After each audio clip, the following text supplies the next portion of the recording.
Hello and welcome. Hello and welcome. We've been told that, well, I don't know if we've been told, but we should probably do like a bit of an intro every time. Yes. So what are we speaking about today, Hansi? We are speaking about, which game are we speaking about first? Let's start with the autumn, the Summer Nations Cup. We did not thing. know It's that not a cup. thing exists. Is But that a made up thing because it's a World Cup year? I think so. It's actually just friendlies. It's just warm-up Warm-up World Cup games. warm-ups. But we're going to try a Bloedlemoen Mampur from Babylon Storing. Yeah. It says that... A Mampur is Mampur. like... What is Mampur? It's like schnapps, I think. It's like a distilled thing. This specific one is made in a place called Babylon Storing. Mampur is apparently named after Mampuru, a Pedi stamhoof. What's a stamhoof? A chief or a chief or tribal leader. Tribal leader.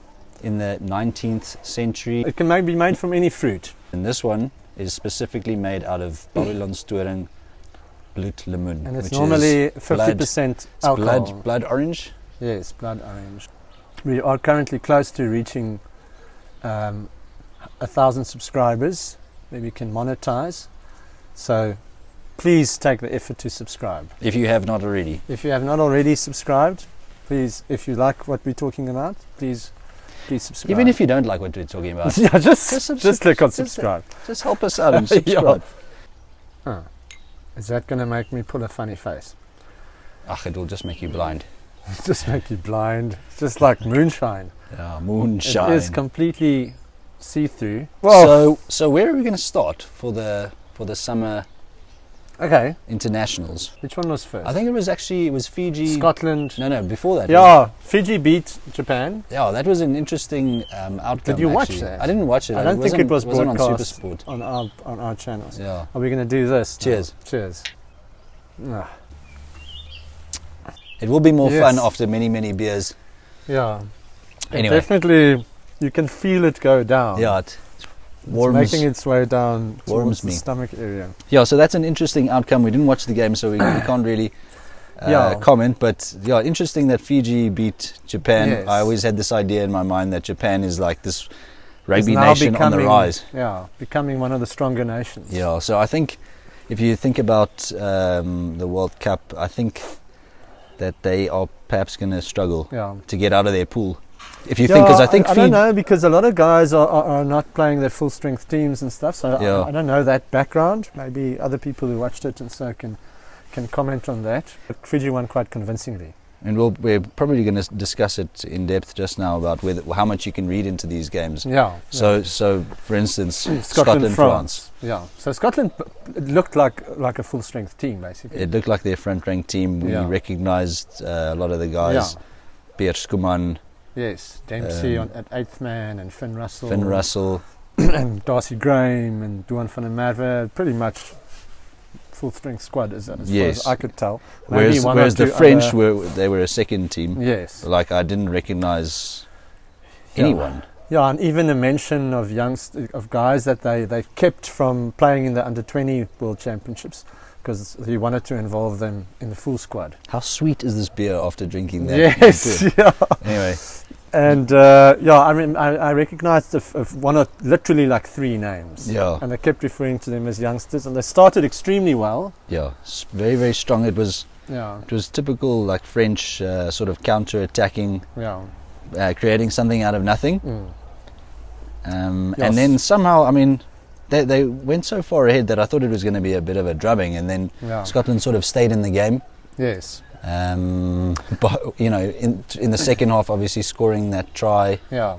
And then there was a chip and chase sort of try. Yeah. That they scored, and then they sort of just started to edge into it, and their attack is good enough and consistent enough to get them into the right spaces. Yeah.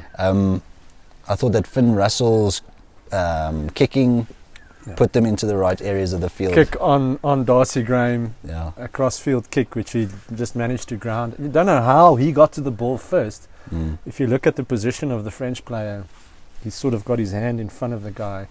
Great finish. I think it's a confidence booster for them. That should be a huge confidence booster. Obviously there will be comments about a second team just so narrowly beating a French second team. But the Scots had a red card. Yes. Yeah. From what was it, like the 50 or 60th minute? Yeah, so that was interesting as well, because that was the thing where he said it's a yellow card. Yeah. And it's up for... And then it was upgraded to a red card. Yeah, during the game. But they've been doing that in Super Rugby.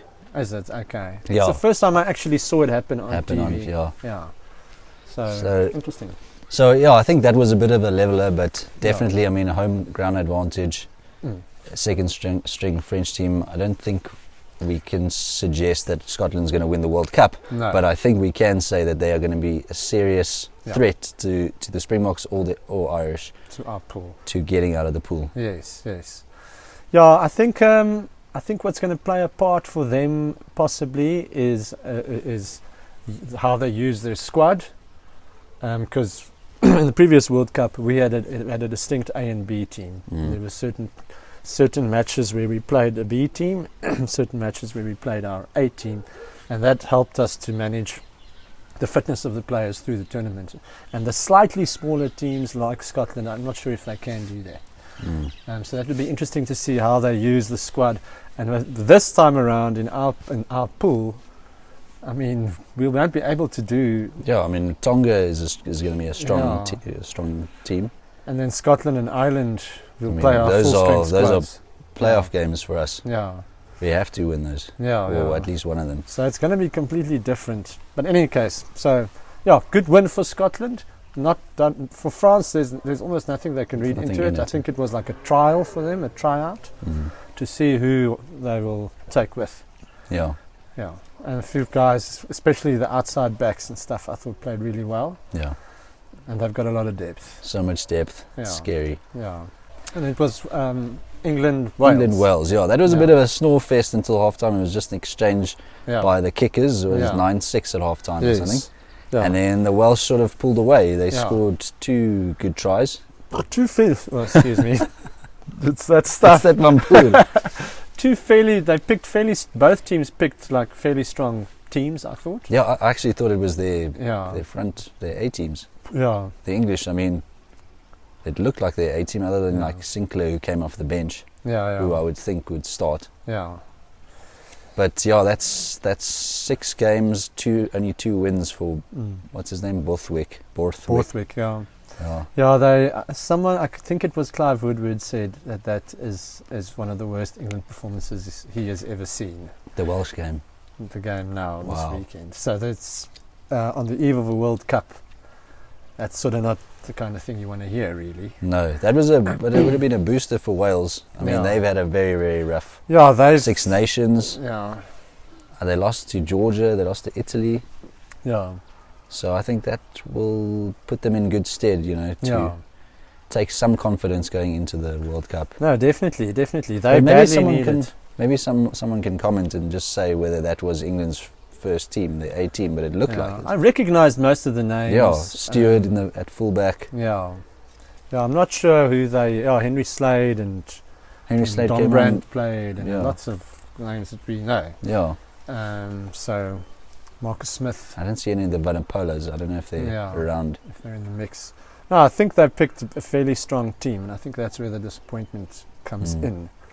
2 teams that anything can happen, but I'm not sure if they're going to play a big part in the playoffs, both these teams. Yes, but you never know with England. England, how actually we laugh about England sometimes in terms of having them beaten twice in a Rugby World Cup final, but that's crazy. They've been in those 2 World Cup finals. 2003 they were in the final. 1991 I think they were in the final. Yes, against Australia. They are a World Cup team. Yes. Even if they've only won once, So I would never write them off. No. Ever. Yeah. And it's countries with a rich rugby history. So they're going to step up when it matters, but it just at the moment, I don't know. But it could. Maybe it's just because it's friendly. But well, it's not friendly. It's a test match. But the English fans and the former players and so seem a bit upset with the state of English rugby. Should they have fired Eddie Jones? Who knows? Yeah, who knows? But then that was also bad. Yeah. I don't know. Something's wrong. I don't know where it's going wrong. But because I mean, all these players have been come through the ranks, junior World Cup finals. And is it enough time for Borthwick to actually... It's too little time. Why did he take the job? Yeah. Yeah, to put his style onto the team, the way he wants to play. Yeah, the players he wants. Then the Irish game was at the same time as the Springbok game, so we couldn't watch that, but I saw the end result was like 31-17. Yeah, 33-17. 33-17. I watched the highlights, and it just looked like the normal, but I think Italy played quite well as well. But Italy's not a terrible team. I mean, in the Six Nations, they pushed that very, very good France team to the brink there at the end. They could have scored in the dying seconds of the game, but they... to win the game, And a fairly strong Irish team as well. Lots of their starters, Because was playing. They've been resting now, isn't it? Yeah. Yeah, and who's the fly-off that we've been calling for? The Munster fly-off? Crowley. Yeah. So he started. Kloski started. He's from Ulster. Yeah. Robbie Henshaw played. It was a strong team. And they beat them well. They scored a lot of tries. Yeah, it didn't look like they were ever, like, because I was following it, they were pretty well ahead. Yes. Most of the game. Italy also scored a few very nice tries, so their rugby's on the right track. Yeah, and that's against the number one team. Yes. Can you read anything into it? Probably not. Probably not. I think a lot of this is sorting out the World Cup squads, which they will announce now. Everyone on Monday, Tuesday. It's like a month. Yes. Yeah. So sorting that out and building a bit of confidence and getting one over an opponent is also... Look, like with the previous World Cup, Ireland, for instance, now here's an example, is that Ireland looked like they were going to do something in the last World Cup. Yeah. And it's almost like it just fell apart in those warm-up games, losing by 50 against England and that sort of thing. Yeah. So I don't think you mustn't read too much into it, but you also can't take it too lightly. You need to start building a bit of a like momentum. Definitely. Like if the Springboks had lost last night, I would have been very worried. And those teams are sort of playing each other again this coming weekend.